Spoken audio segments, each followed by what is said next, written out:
Le Seigneur soit avec vous. Et avec votre esprit. Bonne nouvelle de Jésus-Christ, selon saint Luc.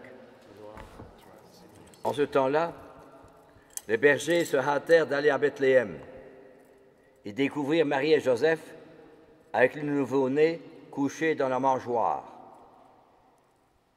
Après avoir vu, ils racontèrent ce qui leur avait été annoncé au sujet de cet enfant. Et tous ceux qui entendirent s'étonnaient de ce que leur racontaient les bergers. Marie, cependant, retenait tous ces événements et les méditait dans son cœur.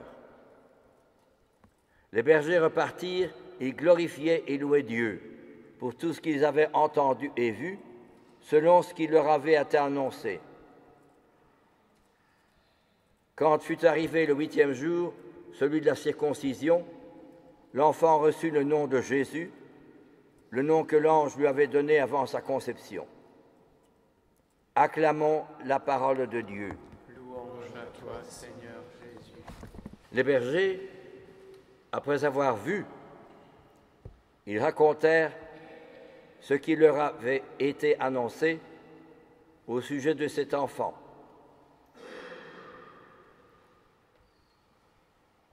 Ils glorifiaient et louaient Dieu pour tout ce qu'ils avaient entendu et vu. La foi, c'est la rencontre avec le Christ, mais c'est une rencontre personnelle qui change ma vie, mes idées, ma façon de voir, mes raisonnements, mes sentiments. C'est tout autre Dieu que moi je pense et que moi je souhaite et que moi je voudrais. C'est tout autre Dieu.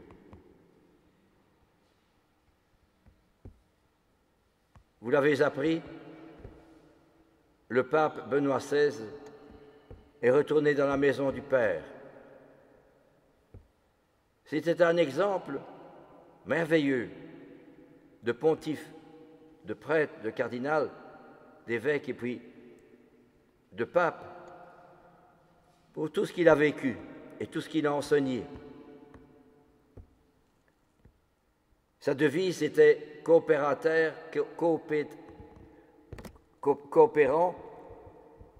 de la vérité.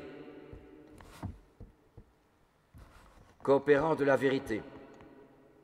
Et Dieu sait si le pape Benoît XVI, quand on lit ses enseignements et ses écrits, combien il est attentif à revenir toujours sur la vérité du bon Dieu. Mais si nous écoutons tous les commentaires de la radio, de la télévision, bien sûr, ils verront un côté du pape qui leur plaît ou qui leur déplaît. Mais peu pensent que le pape, un évêque, un prêtre, c'est le bon Dieu qui l'envoie. Ce n'est pas lui qui décide de faire ceci ou cela, c'est le bon Dieu qui l'envoie pour autant qu'il reste fidèle au bon Dieu, à la prière, à l'humilité, qu'il sache que ce n'est pas lui qui agit, c'est le bon Dieu qui agit à travers lui. Comme disait un évêque, je crois que c'est du XVIIe siècle, l'Église, c'est Bossuet qui disait cela, l'Église, c'est Jésus-Christ continué. Mais on a perdu ce que c'est que l'Église aujourd'hui. On n'en voit que l'organisation de gauche ou de droite, de ceci et de cela, et on interprète souvent. Mais on ne voit plus que l'Église, ce n'est pas une ONG, une institution, une organisation. L'Église, c'est Jésus-Christ continué. C'est Jésus qui continue sa vie à travers ses témoins. Et le premier critère des témoins, c'est la transparence. Ce n'est pas moi qui vis, c'est le Christ qui vit en moi. C'est-à-dire, c'est l'humilité. C'est le Christ qui agit. Et en cela, le pape Benoît XVI, si on lit ses écrits, eh bien c'est formidable. Parce qu'il revient toujours, c'était un type fort intelligent, mais il revient toujours sur la vérité de Jésus-Christ, sur la vérité de la foi. En cela, il était un exemple, vraiment, comme d'ailleurs le cardinal Robert Sarrat, la même chose. Les écrits que lui a donnés récemment, le cardinal Sarrat, ça nous éclaire très fort sur la situation et les problèmes de la société d'aujourd'hui. être témoin. Aujourd'hui, plus que jamais, nous avons besoin de témoins qui montrent par leur vie, pas seulement par leur dire, mais par leur vie, que le Christ agit. Et la Sainte Vierge était la première qui retenait tous ces événements et les médita dans son cœur. Ce n'est pas dire des explications, des raisonnements, des activités, non. Les événements, c'est-à-dire qui est dans l'expérience, dans la vie de tous les jours, que le Seigneur est agissant. Et Marie retenait tous ces événements. Et Marie aurait pu douter, quand on lui dit qu'elle serait la mère de Jésus, que tout d'un coup, il n'y avait pas de place pour eux à l'hôtellerie, parce que c'est des petites gens. Ils n'avaient pas les moyens de payer des hôtels. Alors, ils se sont contentés simplement d'un établi où il y avait des animaux. Et eux mettent l'enfant dans une mangeoire d'animaux. C'est formidable, le Fils de Dieu. Marie aurait pu douter. Et puis alors, à peine qu'il est né, ce sont des pauvres qui viennent. Ce n'est pas des grands, hein, ce sont les pauvres, les bergers qui viennent. Et puis alors, à peine qu'il est né, il faut partir, aller en Égypte, parce que Hérode veut tuer l'enfant. Alors Marie aurait pu douter de la présence de Dieu. Dire, mais enfin, Dieu me demande d'avoir un enfant, c'est son fils, et il faut partir. Il aurait pu tuer Hérode, s'arranger pour que Hérode ne vienne pas, ou le faire mourir. Non. Marie doit partir en Égypte, à travers les aléas, les difficultés, les problèmes. Comment est-ce qu'on va faire pour dormir, comment on va faire pour manger, comment est-ce qu'on va faire pour vivre. Et puis alors, lorsque Hérode est décédé, l'ange apparaît en mensonge à Joseph, il lui dit, tu peux retourner en Palestine. Et là, il hésitait, et puis finalement, parce que Archélaüs reprenait le royaume de Hérode, il en avait peur. Alors il est allé à Nazareth.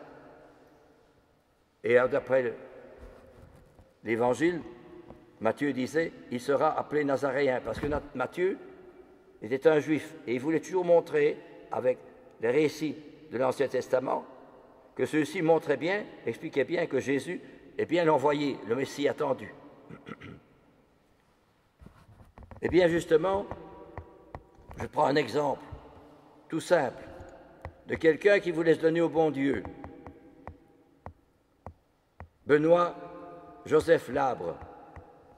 Il est allé dans plusieurs abbayes, monastères, pour se donner au bon Dieu. Mais comme il ne connaissait pas bien le latin et qu'il avait une santé fragile, on ne l'a pas voulu. Chaque fois, il a été refusé. On aurait bien voulu le garder, mais il ne savait pas rester. Et à Café Benoît Joseph Labre, il a sillonné toute l'Europe. Il a fait des milliers de kilomètres à pied pendant 15 ans, mangeant ce qu'il pouvait, dormant où il pouvait. Et il allait dans les églises et restait là devant Saint-Sacrement pendant longtemps. Il y avait plusieurs messes, il assistait à toutes les messes. Et un jour, un peintre, j'ai malheureusement oublié son nom, mais je le cite dans une de mes revues, un peintre avait donc dit qu'il voulait peindre la dernière scène. Et il avait trouvé quelqu'un pour chaque apôtre.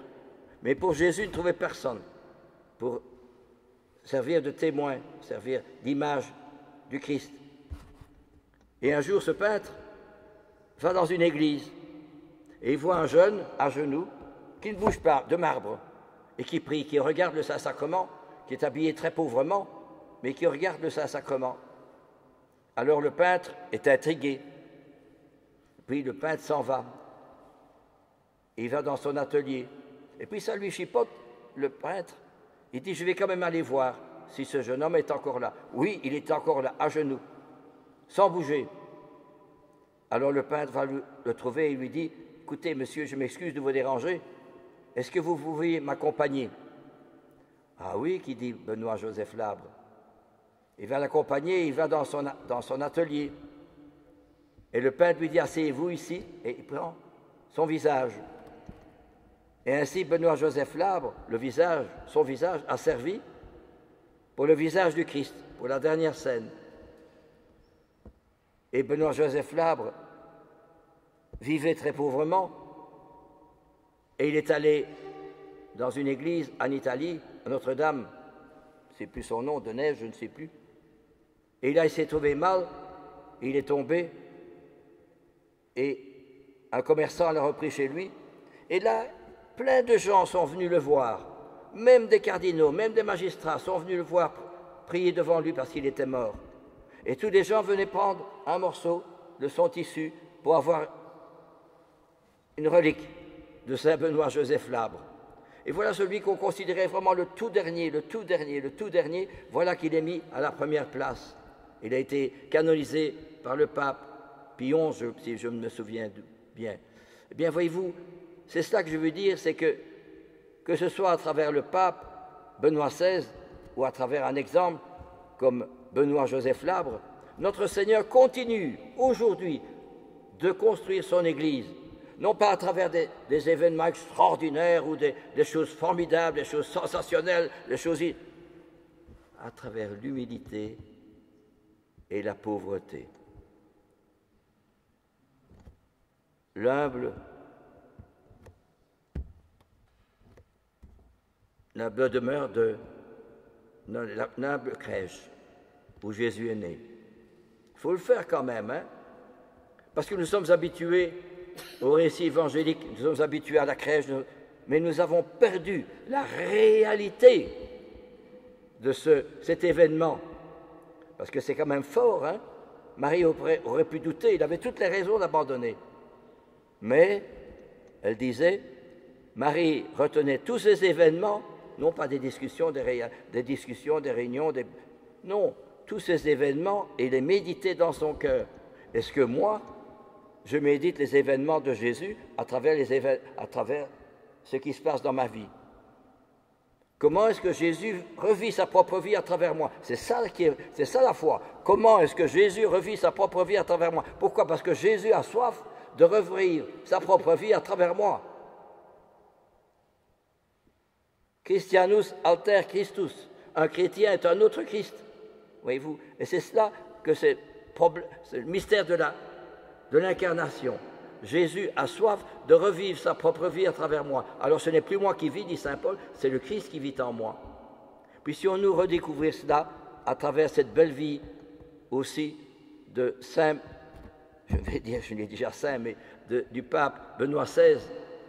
Si vous lisez ses livres à lui, où il donne des enseignements, c'est magnifique, c'est splendide, c'est merveilleux. C'est vraiment comme les jours où il fait plein de soleil et tous les vitraux sont illuminés par le soleil de l'amour de Dieu. C'est ça, Benoît XVI.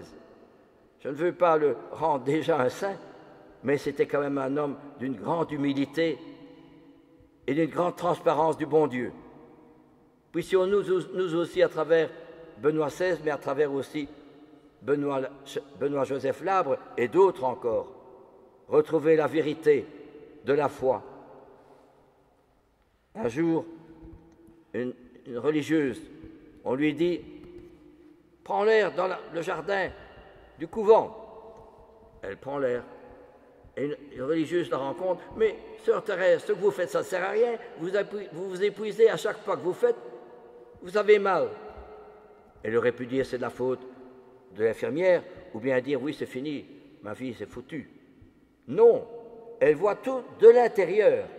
Elle ne s'attaque pas à l'événement comme elle voit l'événement, mais à travers l'événement, elle voit une autre réalité, la réalité du ciel. Et elle répond à la sœur, c'est vrai, vous avez raison. Mais savez-vous ce qui me donne du courage? C'est que là-bas, plus loin, un missionnaire n'en peut plus dans ses courses apostoliques, alors j'offre mes souffrances pour lui. Il arrive encore le courage, trouve encore le courage de parler de Jésus. Voyez-vous, donc Thérèse voit de suite l'intérieur. Eh bien, Benoît XVI, pardon, le pape Benoît XVI, c'est la même chose. Et alors, ce Benoît-Joseph Labre, c'est la même chose. Et tous les saints, c'est la même chose. Ils sont transparents du Christ.